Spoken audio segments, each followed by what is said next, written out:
सर्दियों की एक ठिठुरती शाम थी।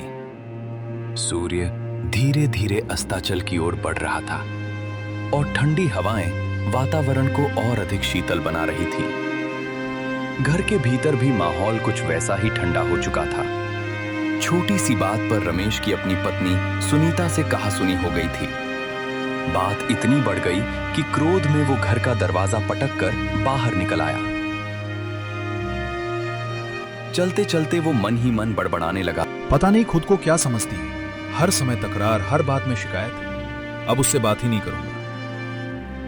क्रोध और निराशा से भरा रमेश पास ही सड़क किनारे बने एक छोटे से चाय के स्टॉल पर जा पहुंचा।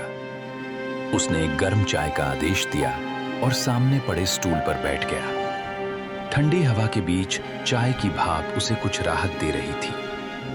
तभी पास बैठे एक बुजुर्ग ने मुस्कुराकर पूछा, इतनी ठंड में बाहर बैठकर चाय पी रहे हो बेटा? रमेश ने उनकी ओर देखा। सफेद बाल, झुर्रियों से भरा चेहरा और आंखों में एक अजीब सी उदासी थी। रमेश ने हल्के स्वर में कहा, आप भी तो इस उम्र में इतनी ठंड में बाहर बैठे हैं? बुजुर्ग धीमे से हंसे और बोले, मैं अकेला हूं बेटा, ना कोई घर की चिंता, ना कोई साथी। लेकिन तुम तो शादीशुदा लगते हो। रमेश के मन का गुबार फूट पड़ा। उसने कहा, पत्नी जीने नहीं देती, हर समय झगड़ा, हर समय शिकायत, घर में शांति ही नहीं रहती, इसलिए बाहर निकल आया। बुजुर्ग कुछ क्षण चुप रहे, फिर गहरी सांस लेकर बोले, बरखुरदार, पत्नी जीने नहीं देती नहीं, पत्नी से ही जीवन होता है। उनकी आवाज में ऐसा दर्द था कि रमेश अनायास उनकी ओर देखने लगा। बुजुर्ग की आंखें नम हो गईं। वे धीमे स्वर में बोले, 8 वर्ष हो गए मेरी पत्नी को इस दुनिया से गए हुए। जब वो जीवित थी तब उसकी अहमियत कभी समझ नहीं पाया। उसकी छोटी छोटी बातों पर झुंझला जाता था। लेकिन जब वो चली गई तब समझ आया कि घर की असली रौनक वही थी। आज बड़ा घर है, धन दौलत है, बच्चे भी हैं, पर सब अपने जीवन में व्यस्त हैं। घर अब घर नहीं लगता, बस दीवारें रह गई। उसकी हंसी, उसकी डांट, उसकी चिंता, सब कुछ याद आता है। अब तो यूं ही समय काटने के लिए कभी इधर कभी उधर भटकता रहता हूं।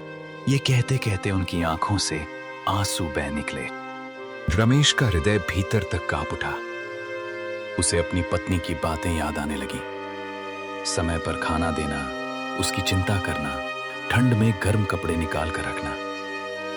उसे एहसास हुआ कि जिन बातों को वो झगड़ा समझता था, वे वास्तव में प्रेम और अपनापन थे। उसने तुरंत चाय के पैसे दिए और तेज कदमों से घर की ओर चल पड़ा। घर के पास पहुंचते ही उसने देखा कि सुनीता दरवाजे पर खड़ी थी। उसकी आंखों में चिंता साफ दिखाई दे रही थी। वो घबराए स्वर में बोली, कहाँ चले गए थे?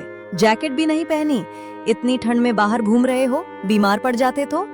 रमेश ने मुस्कुराकर कहा, और तुम भी तो बिना स्वेटर के दरवाजे पर खड़ी हो। दोनों कुछ क्षण एक दूसरे को देखते रहे। उस मौन में शिकायतें नहीं थी, केवल प्रेम था। उनकी आंखों ने वो कह दिया जिसे शब्द कभी नहीं कह पाते। उस दिन रमेश समझ गया कि जीवन में सबसे अनमोल वही होता है जो हर परिस्थिति में हमारे साथ खड़ा रहता है।